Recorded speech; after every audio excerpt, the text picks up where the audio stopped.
বাবা এমন তদবির করবেন যে 52 ঘন্টার মধ্যে ক্যাটরিনা কাইফ কাঁদতে কাঁদতে বাংলাদেশে চলে আসবে, তাও আবার বিনা ভিসায়।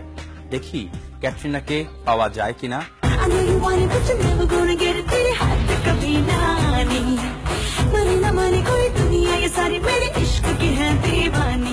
চাপাবাজির একটা লিমিট আছে, কিন্তু মা আমেনার পতিদেব রহিম বাবা সেটাকেও ছাড়িয়ে যান।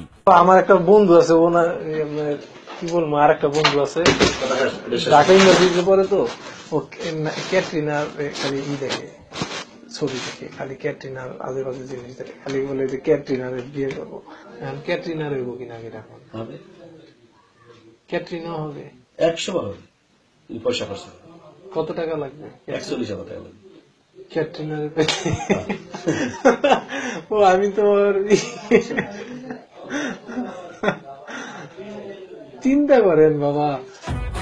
রহিম বাবার রহিসত্তাকে আরো জাগ্রত করতে গোপনে তাকে ভাগ বটোয়ারার অফার দেয়া। তখন তার সুফি চেহারার পেছনের অসুফি মানুষটি বেরিয়ে আসে। সাল্লু তো কিছু করতে পারবো না, পিচ্ছি না থাকে। তুই ওরা আনবি, আমি লমু টাকা, তোটা তোর দিয়ে দিব, আমার দামি দিব, আর তুমি যা পাবে।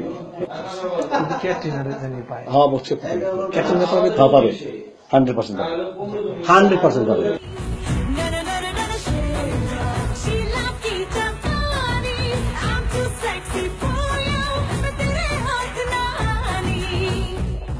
দুদিন পরে মা আমেনার দরবারে ক্যাটরিনার বাংলাদেশের প্রেমিককে টাকা নিয়ে হাজির করার অঙ্গীকার করে সেদিনের অনুসন্ধান অভিযান শেষ করে টিম আন্ডারকভার। টিম আন্ডারকভারের হাতে 48 ঘন্টার সময় আছে। এই পুরো সময় জুড়ে আমরা মা আমেনা এবং বাবা আব্দুর রহিমের নারী নক্ষত্র খুঁজে বের করব। আপনাদের চোখে চোখ রেখে দেখাবো কোন আস্তানা থেকে কি ধরনের ভণ্ডামি করে তারা কখন বিতাড়িত হয়েছিল।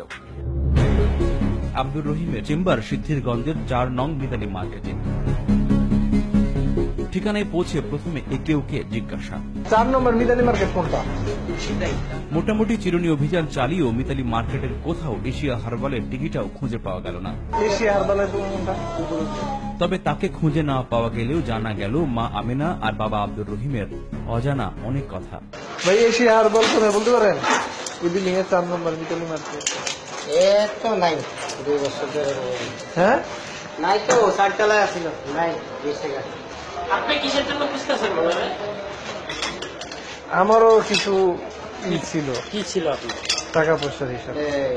মানে কয় টাকা আছে? 25,000 টাকার মতো। বেঁচে গেছেন 25,000 টাকা। এটা কোনো বর্তমান অ্যামাউন্ট না। যারা আমি আরো বেশি দিয়ে রাখছে এরকম অবস্থা কি? এরকম বহু এই যে 20,000, 30,000, 50,000 এরকম অ্যামাউন্ট লিয়ে সব মহিলা মানুষ বাদ দিছে। লাগে এই বাইরেও পুলিশ আসছিল না, কত মেয়েরা পুলিশ নিয়ে এসেছিল না। ছদ্মবেশে তথ্য সংগ্রহ করে মন ভরে না টিম আন্ডারকভারের। তাই পরদিন আবারও সাংবাদিক বেশে সিদ্ধিরগঞ্জের মিতালি মার্কেটে। সেদিন মার্কেটের মালিক সমিতির সহযোগিতায় খুঁজে পাওয়া যায় এশিয়া হারবাল নামের সেই দোকানটি, যেটি একসময় বাবা আব্দুর রহিমের প্রতারণার তীর্থস্থান ছিল। বাবার খোঁজে গণমাধ্যম কর্মীদের উপস্থিতি টের পাওয়ার পরপরই জড়ো হয় মার্কেটের অন্য ব্যবসায়ীরা। তারাই মা আমেনা আর বাবা আব্দুর রহিমের কুণ্ডুলি ফাঁস করতে থাকেন। পয়সা পামু, সিটার বাটপার, বিভিন্ন রকমের কথা কয়। কয়েকদিন সাপটাপ লইয়াও মানুষের যাচ্ছে পড়ছে। 2 মাস 4 মাস বন্ধ থাকে, আবার কিছু মাইয়াগো টাকা পয়সা দিয়া মনে করেন জনপ্রিয়তা কামাই করে। প্রশাসন ধৈর্য তো 4,000 টাকা আর কয়েকবার পুলিশও লয়ে গেছে। হ্যাঁ লয়ে গেলে কি টাকা দেওয়ার 4,000 জায়গার মধ্যে দেখা করে। তার মানে মা আমেনা এবং বাবা আব্দুর রহিম প্রতারণা, ধাপ্পাবাজি এবং গা ঢাকা দেয়াতে FRCS পাস। এবার সময় হলো ক্যাটরিনা কাইফের বাংলাদেশি প্রেমিককে নিয়ে বাবার দরবারে হাজির হওয়া। চলুন তাহলে সে পথে পা বাড়াই। টিভির বাম পাশে যাকে দেখছেন তিনি আমাদের বানানো ক্যাটরিনার প্রেমিক, আর ডান পাশে জনকে তো চিনতেই পাচ্ছেন রহিম বাবা। তাদের প্রাথমিক আলাপে মনোযোগী কান পাতুন। তোমার সমস্যা বলবে না, পছন্দ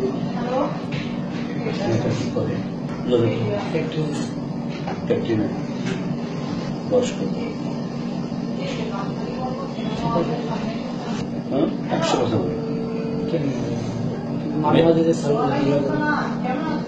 এক সময় ছিল আমি তোর করলে কুত্তা হাগল।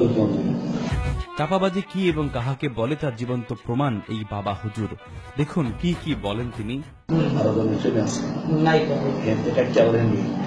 তোমাদেরকে ভোটার কালে বুঝছিল তোমার কাজ জীবন লাগবে তোমার শুধু আমার নাম আর তোমার নাম আমি যে তপ্পি দিব তুমি কাজে লাগে না দিনে দিন লাগে পাঁচ কাজ ক্যাটরিনা থাকে কই যেটাই থাকো কোন আনকাল নায়িকা আসলে বাংলাদেশে এত আমেরিকা থাক জাপান থাক লন্ডন থাক আমরা দেখার বিষয়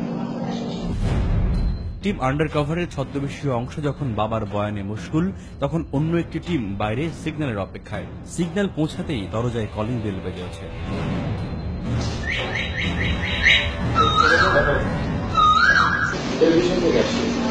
নিউজ 24 দৃশ্যটা এমন যেন ভেড়ার দলে বাঘ নয়, নেকড়ে পড়েছে। বাবার গলা শুকিয়ে কাঠ, মুখও ফ্যাকাশে।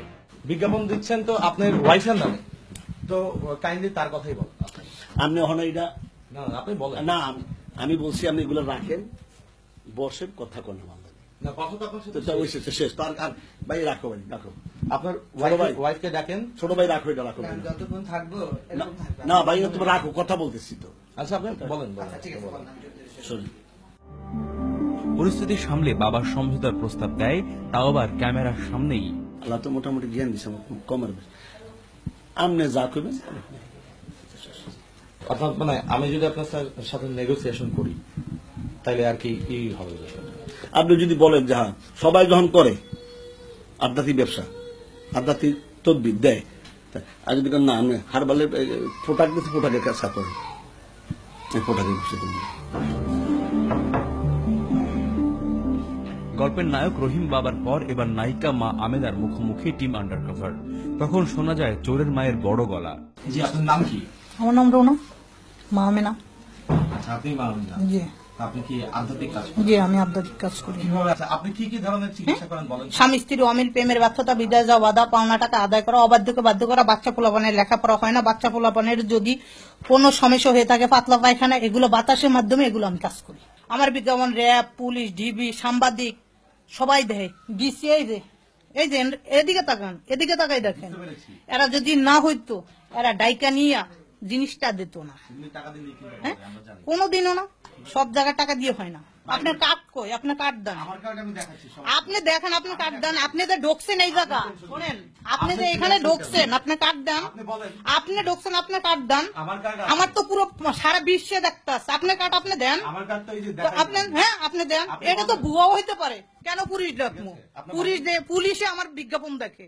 আপনারা যে চিকিৎসা করাচ্ছেন আপনি একটু আগে নিজে ভুল স্বীকার করেছেন, আপনার ওয়াইফ কিন্তু ভুল স্বীকার করেন নাই। বলেন কি হুমকি দিলেন? না আপনার কোনো হুমকি দি নাই, আপনার হুমকি কাকে ডাকবেন একটু ডাক। না, আমার যে বিজ্ঞাপনটা দেন ভাই, রাখ। আমি বলছি যে তো বিজ্ঞাপন দেয় তাকে সাংবাদিক আপনি বললেন কেন? ভাই না আইন না আচ্ছা জ্ঞান এর ইশারা কাফি আপনি বলেন সমস্যা আছে। না বসেন না বসলে কিছু কথা না, আপনার ওয়াইফের সাথে আমরা কথা না না ভাই ফেলে কথা বলবেন। হ্যাঁ, আমরা ভিতরে যাবো না, এখানেই বলবো কথা। আর যদি চান তাহলে বাইরে সবার সামনে আমরা কথা বলতে পারি, কোনো সমস্যা নাই। মা আমেনা যখন অগ্নিমূর্তি, তখন অনেকটাই কুল বাবা আব্দুর রহিম। আপনি বাংলাদেশে কাকে চেনাবেন আমাদেরকে?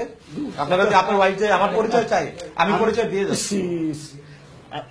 আমি চলে আসছি আজ 40 বছর আমাদের মতন লোকের সাথে, এই একটা বলা কিছু বললাম না। আমাদেরকে হুমকি দেন আপনারা। ও আমি দেখছেন বেসামাজিক কথা বলছি আমি, ঠিক আছে, আমি আপনি বলেন আপনার ওয়াইফ তো দিল। ওয়াইফ বলছে মহিলা মানুষ যা পায় আর কি, আপনি বসেন। না না না, আপনি বসেন, আপনার সাথে কথা বলি। আপনি বলেন আপনি আপনার ওয়াইফকে বলেন, আপনি দাঁড়িয়ে থাকা কথা বলেন। আমরা আসেন, আপনি এদিকে আসেন, আপনি বলেন না। আমরা আসতে না ভাই।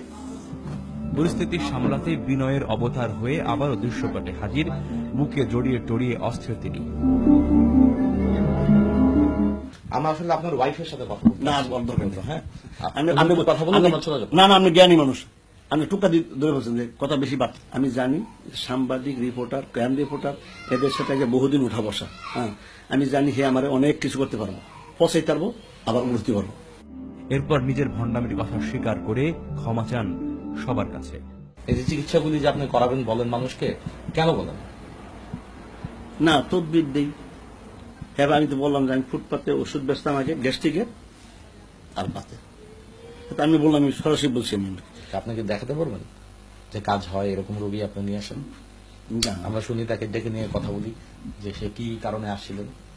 আলাদা আলাদা রুমে কথা বলবো, সমস্যা নেই। আপনি বলবেন যে তার ওই চিকিৎসা করছি, তাকে আমি বলবো যে কি চিকিৎসা আপনি পাইছেন, আপনি বলেন না এই ধরনের রোগী নাইও আসবো না। যে সাধারণ মানুষের ধর্মীয় অনুভূতি নিয়ে যারা মা আমেনার মতো হাডুডু কাবাডি খেলছে, তারা কি আদৌ ক্ষমা পাওয়ার যোগ্য?